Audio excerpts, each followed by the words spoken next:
గా నేర్చుకోవాలా? అప్టాక్స్ తో మా ఉచిత లైవ్ వెబినార్లలో చేరండి. ఆల్గో ట్రేడింగ్ కేవలం ₹10 బ్రోకరేజీ అందుబాటులో ఉంది. ఇప్పుడే అకౌంట్ ఓపెన్ చేయండి. గిరిబాబు గారు నమస్తే సార్. నమస్తే అండి. Welcome to Vishnu talks and welcome to Suman TV. So Giribabu గారు ఇవాళ ఈ హోమ్ లోన్లకు సంబంధించి ఒక ఆర్టికల్ ఒకటి చూశాను సోషల్ మీడియాలో, కొంచెం బాగా ఇంట్రెస్టింగ్ అనిపించింది. హోమ్ లోన్లతో భవిష్యత్ బందీ, భార్యాభర్తల ఆదాయం లెక్కలేసుకుని కొనుగోళ్లు. మెట్రో నగరాల్లో 20 నుంచి 30 ఏండ్ల హోమ్ లోన్లు. ధరలు విపరీతంగా పెరగడంలో లోన్ల వైపు అడుగులు. ఈఎంఐల భారంతో పొదుపు, పెట్టుబడులు, రిటైర్మెంట్ ప్లాన్కు దెబ్బ. నెలవారీ ఆదాయంలో 30% హోమ్ లోన్స్ మించొద్దంటున్న ఆర్థిక నిపుణులు. ఇవాళ ఏ ఒక్కరిని కదిలిచ్చినా ఈ హోమ్ లోను, ఈఎంఐలు, క్రెడిట్ కార్డు లోన్లు ఇదే గోడ అయిపోయింది చెప్పాలంటే. ఎస్పెషల్లీ హోమ్ లోన్లకు సంబంధించి ఒక్కొక్కరు 20 ఏండ్లు 30 ఏండ్లు టెన్యూర్ పెట్టుకుంటున్నారు. ఎలా మేనేజ్ చేసుకోవాలి అసలు ఈ హోమ్ లోన్లన్నీ కూడా? ఎందుకంటే కేవలం ఈ హోమ్ లోన్ల వల్ల ఫర్దర్గా ఫైనాన్షియల్ కమిట్మెంట్స్ అన్నీ మనం డిస్టర్బ్ అయిపోతున్నాయి. కాబట్టి ఏంటి అసలు ఈ హోమ్ లోన్ల గురించి మీరు అయితే ఏం చెప్తారు? నార్మల్గా ఇల్లు అనేది ఒక ఎమోషన్ అండి. రీసెంట్గా మన గరికపాటి గారిని ఒక వీడియో చూశాను నేను. ఆయన చెప్తూ ఉంటాడు, మీకు ఇల్లు అనేది ఎంత చిన్నదైనా, పూరి గుడిసైనా, ఒక పైకప్పు ఉంటూ మీరు ఇంట్లో ఉంటే మీ పేదరికం అనేది ఇంటి వరకే పరిమితం అవుతుంది. రేపు పొద్దున మీ ఓనర్ వచ్చి కిరాయి ఇంట్లో ఉంటే మీ ఓనర్ వచ్చి ఇల్లు కిరాయి కట్టకపోతే మిమ్మల్ని ఎల్లగొడితే మీ పేదరికం బయటపడుతుంది కదా. అలా కాకుండా మీరు పూరి గుడిసైనా ఇంట్లో ఉండి తిండికి లేకపోయినా నీళ్లు తాగి ఉంటే కూడా ఎవరైనా ఇంటికి వస్తే తిన్నారంటే బేవని ఇట్లా చేసి ఇప్పుడే తిన్నామని ఒక ఇండికేషన్ ఇవ్వచ్చు. అంటే మీరు ఇంట్లో సొంత ఇంట్లో ఉంటే మీ పేదరికాన్ని కూడా మీరు దాచిపెట్టుకోవచ్చు. కానీ అదే మీరు అద్దెంట్లో ఉంటే మీరు ఎల్లగొట్టేశారంటే మీ పేదరికం కూడా బయటపడిపోతుంది. అంటే అంత కనెక్ట్ అవుతుంది హోమ్ అనేది. సో ఇల్లు అనేది ఒక ఎమోషన్.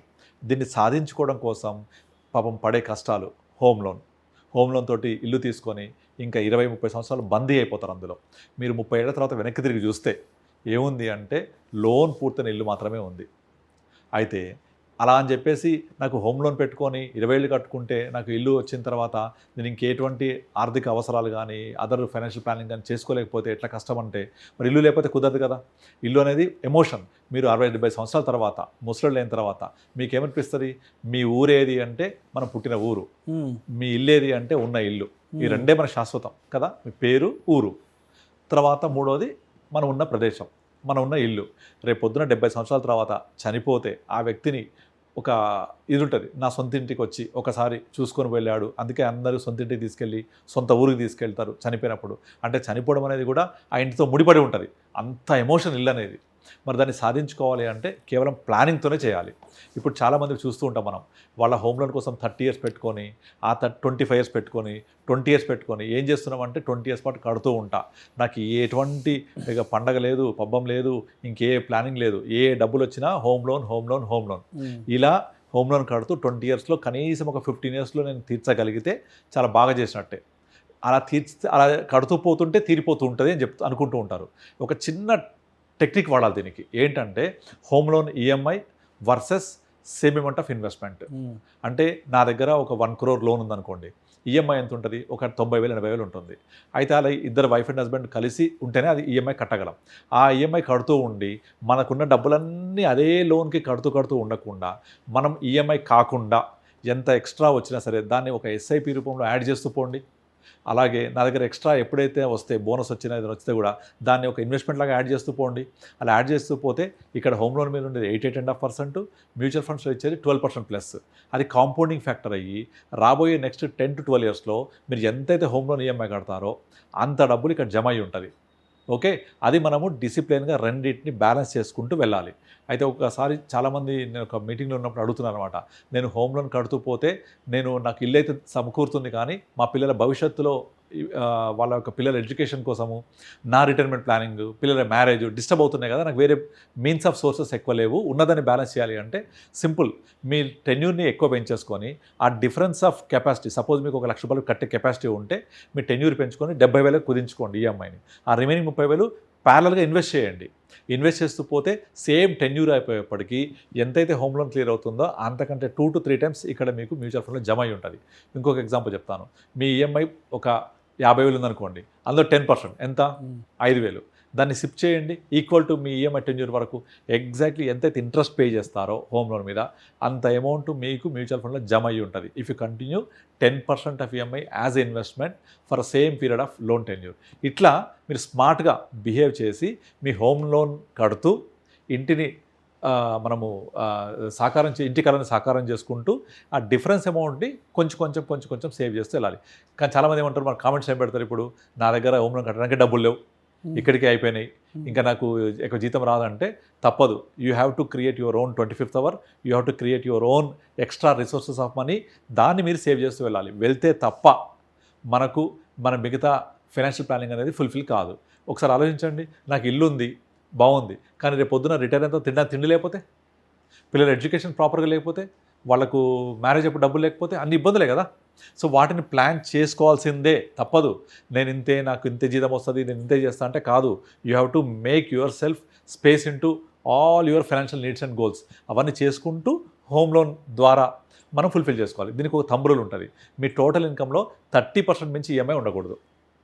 మీ టోటల్ శాలరీలో 30% మించి ఈఎంఐ ఉండకూడదు. లేదా మీ రెంట్ ఉందనుకోండి, మీ రెంట్ ఎంత కడుతున్నామో అంతకు డబల్ ఉండాలి ఈఎంఐ. అంటే ఇప్పుడు ₹1,00,000 జీతం ఉంది, 30,000 అంతే, 30,000-40,000 మాక్సిమం. యాక్చువల్ బ్యాంక్ ఇచ్చేదే 50% ఆఫ్ టేక్ హోమ్ ఇస్తాయి బ్యాంకు. 50% మించి ఈఎంఐ ఉండకూడదు. అందులో మీరు కొంచెం ఒక అడుగు వెనక్కేసి 30-35% పెట్టుకోవాలి మాక్సిమం. పెట్టుకుంటే అప్పుడు 60% మిగిలిపోయింది కదా.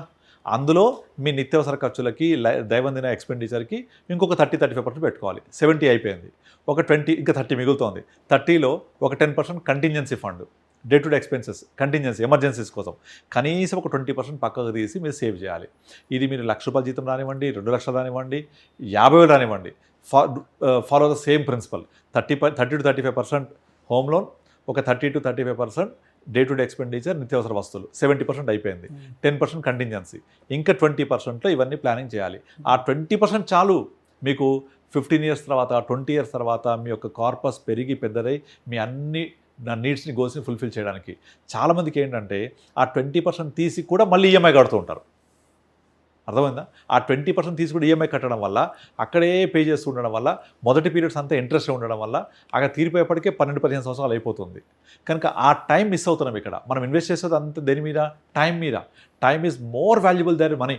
అందుకే చెప్తారు, మన మ్యూచువల్ ఫండ్స్ ఇన్వెస్ట్మెంట్ ఎందుకు సుపీరియర్ అంటే, పవర్ ఆఫ్ కాంపౌండింగ్కి క్లాసిక్ ఎగ్జాంపుల్ ఇది. The one who understands the power of compounding will receive money, the one who doesn't understand the power of compounding will pay the money. ఇప్పుడు మీరు చదువుకున్నప్పుడు fee ఎంత కట్టారు? మొత్తం అంతా కలిపి ఫ్యూ థౌజండ్స్లో అయిపోద్ది. కానీ ఇప్పుడు మన పిల్లలకి ల్యాక్స్లో కడుతున్నాం కదా స్కూల్ ఫీజే. అంటే మనము ఆల్రెడీ పవర్ ఆఫ్ కాంపౌండింగ్ ద్వారా సేవ్ చేసుకొని అదే ల్యాక్స్ని సంపాదించవచ్చు. అలా సంపాదించకపోతే ఈ ఫీజు రూపంలో మనమే ఎక్స్ట్రా కడుతున్నాం. కనుక మన టైం మొత్తంలో మనం ఇన్వెస్ట్ చేయాల్సింది టైం మీద. కనుక ఇవి హోమ్ లోన్ కాకుండా ఇంకేది ఎక్స్ట్రా కట్టొద్దు. ఓన్లీ హోమ్ లోన్ ఈఎంఐ కాకుండా నెక్స్ట్ వచ్చే డబ్బులన్నింటినీ డెఫినెట్లీ సేవింగ్ మోడ్లోకి వెళ్తుండాలి. అంతేగాని నా లోన్ ఉంది, ఇంట్రెస్ట్ కడుతున్నాను, దాని మీద చేస్తూ వెళ్ళకూడదు. కానీ చాలామంది తప్ప అక్కడే మొత్తం అన్నీ అక్కడే కడుతూ ఉంటారు. ఇప్పుడు ప్రతి ఒక్కళ్ళు కూడా ఎవ్రీ ఇయర్ సాలరీ ఇంక్రిమెంట్ ఉంటుంది కదా, ఒక 5% 10%, దాన్నైనా సేవింగ్ చేస్తూ పోవాలి. నాకు ఈ సంవత్సరం హైక్ రాలేదు, 5% 10% రాలేదు అనుకొని దాన్ని సేవ్ చేస్తూ పోవాలి. Parallel to home loan, parallel to your expenditure. అలా సేవ్ చేయకపోతే, మీ కార్పస్ గ్రో అవ్వకపోతే పిల్లల ఎడ్యుకేషన్ దెబ్బతింటుంది, వాళ్ళ మ్యారేజ్ దెబ్బతింటాయి, మీ రిటైర్మెంట్ ప్లానింగ్ దెబ్బతింటుంది, మీ ఫ్యూచర్ ఎయిమ్స్, గోల్స్ అన్ని దెబ్బతింటాయి. కనుక దీన్ని హోమ్ లోన్ని అదర్ నీడ్స్, గోల్స్ని బ్యాలెన్స్ చేసుకుంటూ వెళ్ళాల్సిందే. కానీ మన ఆర్టికల్ ఏం చెప్తోంది? అందరూ కూడా 30% కంటే ఎక్కువ మంది హోమ్ లోన్స్కే పే చేస్తూ ఈ హోమ్ లోన్లో బందీ అయిపోతుందని చెప్తుంది. ఆ బందీ అవ్వద్దు. మనకున్న ఇన్కమ్ని డివైడ్ చేసుకుంటూ రావాలి. కానీ నాకు సరిపోవట్లేదు, కమిట్మెంట్స్ ఎక్కువ ఉన్నాయంటే, మనకు నార్మల్గా డైలీ ఎక్స్పెన్సర్ 2 రకాలుగా ఉంటాయి. ఒకటి ఖర్చులు, ధరలు.